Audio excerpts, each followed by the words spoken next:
சங்கீத புஸ்தகம் 46ஆம் சங்கீதம். அலாமோத்தில் வாசிக்க கோராகின் புத்திரரில் உள்ள ராக தலைவனுக்கு ஒப்புவிக்கப்பட்ட பாட்டு.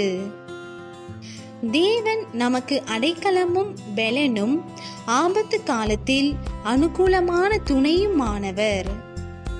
ஆகையால் பூமி நிலைமாறினாலும் மலைகள் நடு சமுத்திரத்தில் சாய்ந்து போனாலும் அதன் ஜலங்கள் கொந்தளித்து பொங்கி அதன் பெருக்கினால் பர்வதங்கள் அதிர்ந்தாலும் நாம் பயப்படோம். சேலா. ஒரு நதி உண்டு, அதன் நீர்கால்கள் தேவனுடைய நகரத்தையும் உன்னதமானவர் வாசம் பண்ணும் பரிசுத்த ஸ்தலத்தையும் சந்தோஷிப்பிக்கும். தேவன் அதன் நடுவில் இருக்கிறார், அது அசையாது. அதிகாலையிலே தேவன் அதற்கு சகாயம் பண்ணுவார். ஜாதிகள் கொந்தளித்தது, ராஜ்யங்கள் தத்தளித்தது. அவர் தமது சத்தத்தை முழங்க பண்ணினார், பூமி உருகி போயிற்று. சேனைகளின் கர்த்தர் நம்மோடு இருக்கிறார். யாக்கோபின் தேவன் நமக்கு உயர்ந்த அடைக்கலமானவர். சேலா. பூமியிலே பால் கடிப்புகளை நடப்பிக்கிற கர்த்தருடைய செய்கைகளை வந்து பாருங்கள். அவர் பூமியின் கடைமுனை மட்டும் யுத்தங்களை ஓய பண்ணுகிறார். வில்லை ஒடித்து ஈட்டியை முறிக்கிறார். ரதங்களை நெருப்பினால் சுட்டெரிக்கிறார். நீங்கள் அமர்ந்திருந்து நானே தேவனென்று அறிந்து கொள்ளுங்கள். ஜாதிகளுக்குள்ளே உயர்ந்திருப்பேன், பூமியிலே உயர்ந்திருப்பேன். சேனைகளின் கர்த்தர் நம்மோடு இருக்கிறார். யாக்கோபின் தேவன் நமக்கு உயர்ந்த அடைக்கலமானவர். சேலா. சங்கீத புஸ்தகம் 47ஆம் சங்கீதம். கோராகின் புத்திரரில் உள்ள ராக தலைவனுக்கு ஒப்புவிக்கப்பட்ட சங்கீதம். சகல ஜனங்களே, கைகொட்டி தேவனுக்கு முன்பாக கம்பீர சத்தமாய் ஆர்ப்பரியுங்கள். உன்னதமானவராகிய கர்த்தர் பயங்கரமானவரும் பூமியின் மீதெங்கும் மகத்துவமான ராஜாவுமாயிருக்கிறார். ஜனங்களை நமக்கு வசப்படுத்தி ஜாதிகளை நம்முடைய பாதங்களுக்கு கீழ்ப்படுத்துவார். தமக்கு பிரியமான யாக்கோபின் சிறப்பான தேசத்தை நமக்கு சுதந்திரமாக தெரிந்தளிப்பார். சேலா. தேவன் ஆர்ப்பரிப்போடும் கர்த்தர் எக்கால சத்தத்தோடும் உயர எழுந்தருளினார். தேவனை போற்றி பாடுங்கள், பாடுங்கள். நம்முடைய ராஜாவை போற்றி பாடுங்கள், பாடுங்கள். தேவன் பூமி அனைத்திற்கும் ராஜா. கருத்துடனே அவரை போற்றி பாடுங்கள். தேவன் ஜாதிகள் மேல் அரசாளுகிறார். தேவன் தமது பரிசுத்த சிங்காசனத்தின் மேல் வீற்றிருக்கிறார். ஜனங்களின் பிரபுக்கள் ஆபிரகாமின் தேவனுடைய ஜனங்களாக சேர்க்கப்படுகிறார்கள். பூமியின் கேடகங்கள் தேவனுடையவைகள், அவர் மகா உன்னதமானவர்.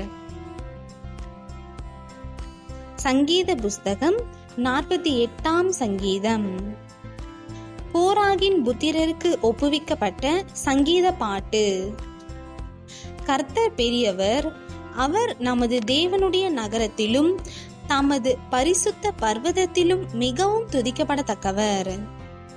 வட திசையிலுள்ள சீயோன் பர்வதம் வடிப்பமான ஸ்தானமும் சர்வ பூமியின் மகிழ்ச்சியுமாயிருக்கிறது. அதுவே மகாராஜாவின் நகரம். அதன் அரமனைகளில் தேவன் உயர்ந்த அடைக்கலமாக அறியப்பட்டிருக்கிறார். இதோ, ராஜாக்கள் கூடிக்கொண்டு ஏகமாய் கடந்து வந்தார்கள்.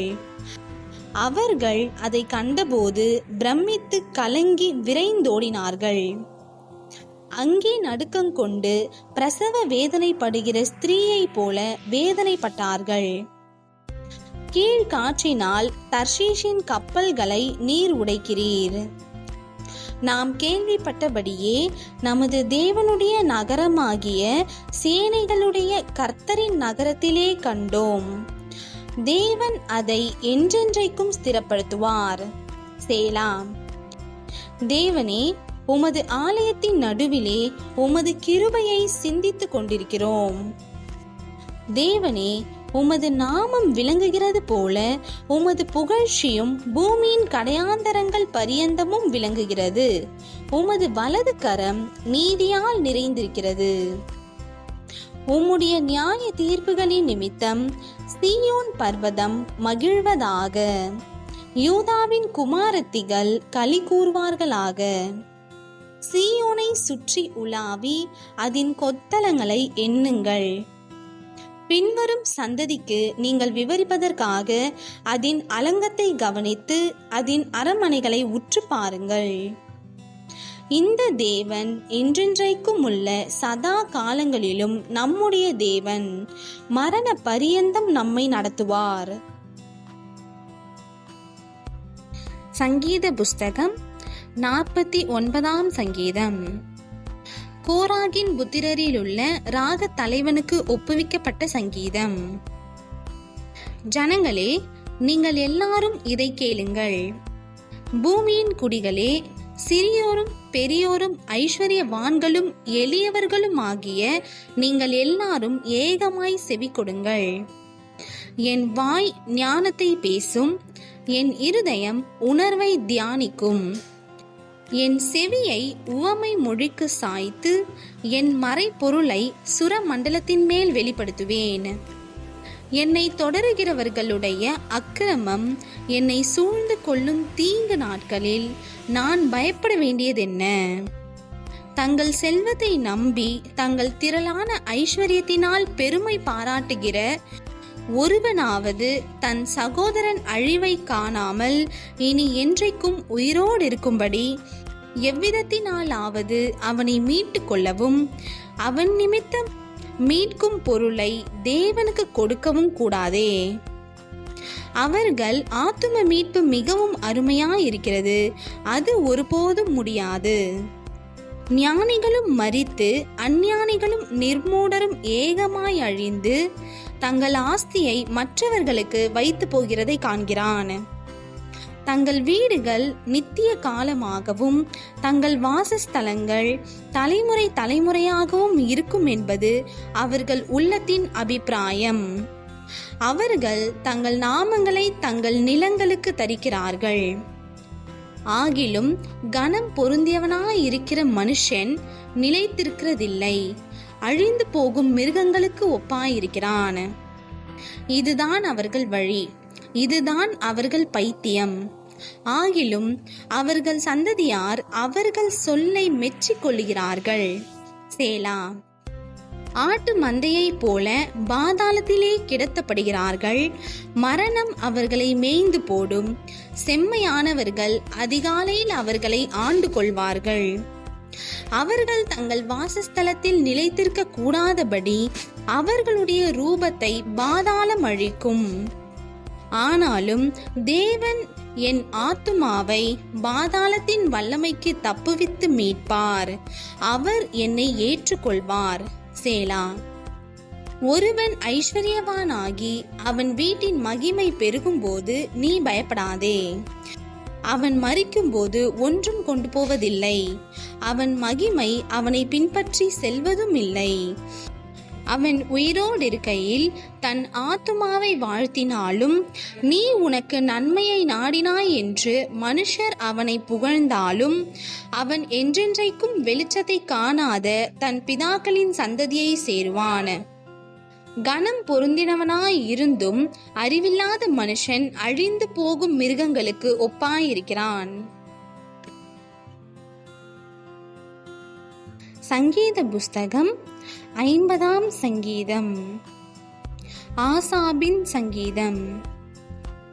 வல்லமையுள்ள தேவனாகிய கர்த்தர் வசனித்து சூரியன் உதிக்கும் திசை தொடங்கி அது அஸ்தமிக்கும் திசை வரைக்கும் உள்ள பூமியை கூப்பிடுகிறார். பூரண வடிவுள்ள சீயோனிலிருந்து தேவன் பிரகாசிக்கிறார். நம்முடைய தேவன் வருவார், மௌனமாயிரார். அவருக்கு முன் அக்கினி பட்சிக்கும், அவரை சுற்றிலும் மகா புசல் கொந்தளிப்பாயிருக்கும். அவர் தம்முடைய ஜனத்தை நியாயம் தீர்க்க உயர இருக்கும் வானங்களையும் பூமியையும் கூப்பிடுவார். பலியினாலே என்னோட உடன்படிக்கை பண்ணின என்னுடைய பரிசுத்தவான்களை என்னிடத்தில் கூட்டுங்கள் என்பார். வானங்கள் அவருடைய நீதியை அறிவிக்கும். தேவனே நியாயாதிபதி. சேலா. என் ஜனமே கேள், நான் பேசுவேன். இஸ்ரவேலே, உனக்கு விரோதமாய் சாட்சியிடுவேன். நானே தேவன், உன் தேவனாயிருக்கிறேன். உன் பலிகளின் நிமித்தம் உன்னை கடிந்து கொள்ளேன். உன் தகன பலிகள் எப்போதும் எனக்கு முன்பாக இருக்கிறது. உன் வீட்டில் இருந்து காளைகளையும் உன் தொழுவங்களில் இருந்து ஆட்டுக்கடாக்களையும் நான் வாங்கிக் கொள்வதில்லை. சகல காட்டு ஜீவன்களும் பர்வதங்களில் ஆயிரமாய் திரிகிற மிருகங்களும் என்னுடையவைகள். மலைகளில் உள்ள பறவைகளையெல்லாம் அறிவேன். வெளியில் நடமாடுகிறவைகள் எல்லாம் என்னுடையவைகள். நான் பசியாயிருந்தால் உனக்கு சொல்லேன். பூமியும் அதன் நிறைவும் என்னுடையவைகளே. நான் எருதுகளின் மாம்சம் புசித்து ஆட்டுக்கடாக்களின் இரத்தம் குடிப்பேனோ? நீ தேவனுக்கு ஸ்தோத்திர பலியிட்டு உன்னதமானவருக்கு உன் பொருத்தனைகளை செலுத்தி ஆபத்து காலத்தில் என்னை நோக்கி கூப்பிடு. நான் உன்னை விடுவிப்பேன், நீ என்னை மகிமைப்படுத்துவாய். தேவன் துன்மார்க்கனை நோக்கி, நீ என் பிரமாணங்களை எடுத்துரைக்கவும் என் உடன்படிக்கையை உன் வாயினால் சொல்லவும் உனக்கு என்ன நியாயம் உண்டு? சிற்றையை நீ பகைத்து என் வார்த்தைகளை உனக்கு பின்னாக எரிந்து போடுகிறாய். நீ திருடனை காணும்போது அவனோடு ஒருமித்து போகிறாய்.